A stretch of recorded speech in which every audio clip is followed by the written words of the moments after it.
हो गए हैं, लेकिन आसपास के जितने देश बने हुए हैं ये सब हमारे भारत के हिस्सा है और भारत को खंड खंड करके बंटवारा हो गया।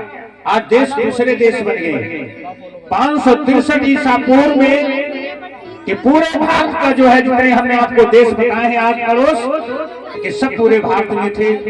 ये उत्तर भारत में यानी उत्तर प्रदेश में 563 ईसा पूर्व में एक राजा जैसे अपनी राज स्थापित करते हैं, जिसे हम शाकवंशी कहा जाता है। शाकवंशी राजा जैसे थे, अपना राज स्थापित किया और वो भी उत्तर प्रदेश का एक जिला है जिसको कहते हैं बस्ती।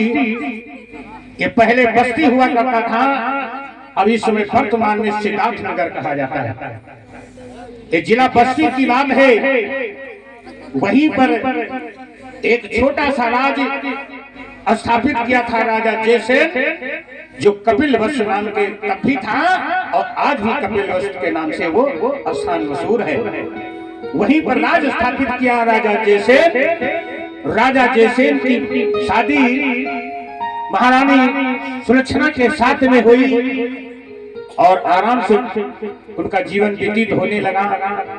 उनके द्वारा एक पुत्र का जन्म होता है। उस पुत्र का नाम रखा गया सिंघाणु। सिंघाणु बहुत बड़ा बलवान था। सिंघाणु बचपन में छोटी उम्र में एक सिंह का हनन कर दिया था, इसलिए महाराजा जैसे अपने पुत्र का नाम रखा सिंघाणु। बहुत बड़ा बलवान राजा हुआ। राजा जयसेन के बाद सिंघाणु राजगद्दी पर बैठते हैं। सिंघाणु की शादी एक कंचाना नाम की राजकुमारी के साथ में हुई। ए भैया, कंचाना नाम की। और कंचाना और सिंघाणु बड़े प्रेम से रहने लगे। इनके द्वारा 7 संतानों की उत्पत्ति होती है। इसमें 5 पुत्र थे और 2 पुत्रियां थी। तो सबसे बड़े जो है लड़के का नाम था सिद्धोधन। सबसे बड़े लड़के का नाम था सिद्धोधन। और उसके बाद में शकलोधन, फिर परयोधन और फिर अपयोधन और शकलोधन। ये 5 पुत्र उनके पैदा हुए सिंघाणु के और 2 पुत्रियां हुई जिनका नाम था सविता और बबीता। ये 7 संतानें उनके उत्पन्न हुई। तो 7 संतानों में सबसे बड़े जो है सिद्धोधन थे। और तब ऐसा कुछ यहाँ पर राजतंत्र ऐसा चलता था कि बड़ा लड़का ही राज का उत्तराधिकारी होता था। बड़ा ही लड़का राज का उत्तराधिकारी होता था। आइए बंधु, सिंघाणु के बाद में राज के उत्तराधिकारी सिद्धोधन बनते हैं। सिद्धोधन, महाराज सिद्धोधन बहुत ही प्रतापी राजा थे, बहुत ही न्यायी प्रिय राजा थे, जिनकी खेती बाड़ी का कार्य 1000 बैलों की जोड़ी से उनकी खेती बाड़ी कार्य होता था। महाराज सिद्धोधन के शासन काल में बड़ा ही प्रजा बड़े सुख चैन से रहती थी। पिता के समान महाराज सिद्धोधन अपना शासन चला रहे थे और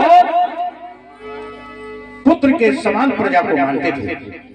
पिता पुत्र का, राजा और प्रजा में ऐसा नाता होना चाहिए।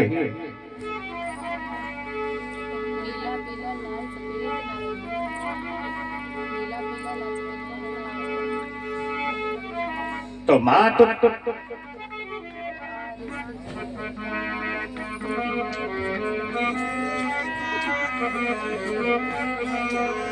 आइए भाई मास्टर जी, शंकर प्रसाद जी, आइए ध्यान पूर्वक से महाराज सिद्धोधन की जो है हम कथा आप लोगों के बीच में कुछ चर्चित करते हैं, जिससे फिर अभी आप लोगों के समझिए महाराज सिद्धोधन राज दरबार में अभी उपस्थित होंगे। हाँ, ये जरा हम इनकी कुछ खूबियां बताते हैं थोड़ा सा। तो मात पिता पद बंद और अरे धरि गुरु चरण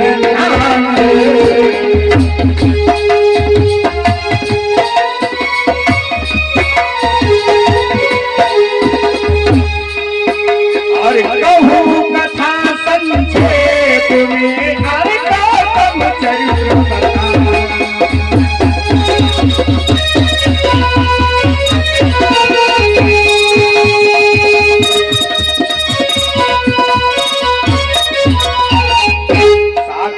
प्रिय सज्जनों उत्तम बलवान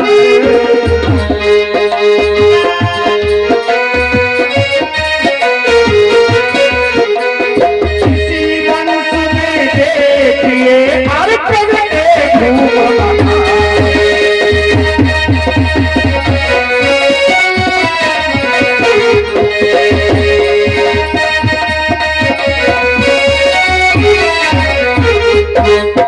दुर्योधन राजा हुए, सात वंश दरमियान इन्हें धूप की हाल की और सुनो लगा कर ध्यान।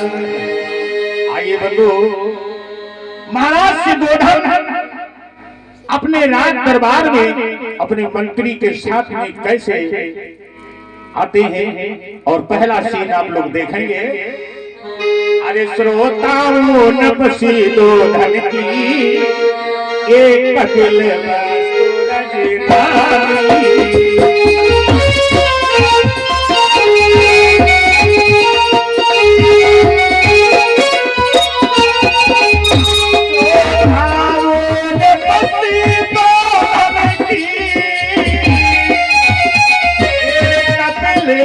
सूरज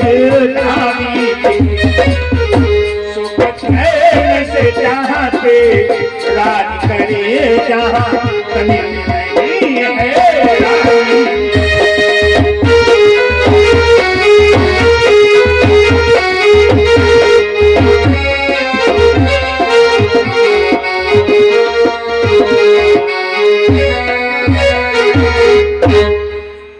महाराज दुर्योधन अपने राज दरबार में अपने मंत्री के साथ में बैठे और महाराज दुर्योधन किस प्रकार से देखे मंत्री और राजा में कैसी बातचीत होती है।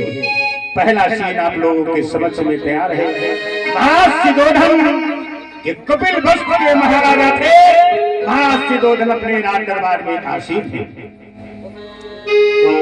अब के माई सबके चांद साहिब ताज का, अब के माई सबके चांद साहिब ताज का दिल पे दिल उत्पन्न है जो हर श्री महाराज का। सच के कदम में दुश्मनों नाफा का फर्क निकला रहा झंडा आपके।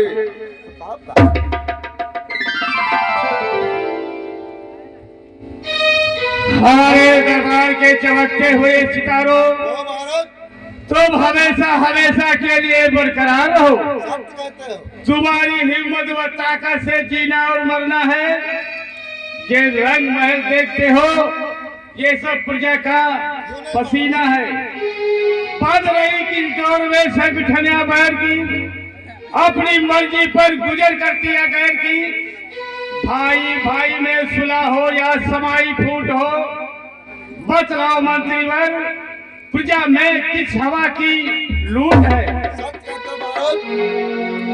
जिस प्रकार से दूध और पूत में आबादानी, जिस प्रकार दूध और पूत में आबादानी, सिंह और बकरी पीते महाराज एक। परंतु महाराज आज मैं आपसे कुछ जानना चाहता हूँ, क्योंकि जब मैं आपको दरबार में देखता था तो आपका चेहरा खुश और हरा भरा नजर आता था। परंतु महाराज छाई उदासी किसने मन उत्साह उमंग नहीं, या राशि लग नहीं, या राशि ढंग नहीं। ऋतु है बसंत के फिर भी कली सुगुरती जाती है। दिन पर दिन महाराज आपकी दशा क्यों बिगड़ती जाती है। बगैर आग का तारा नहीं,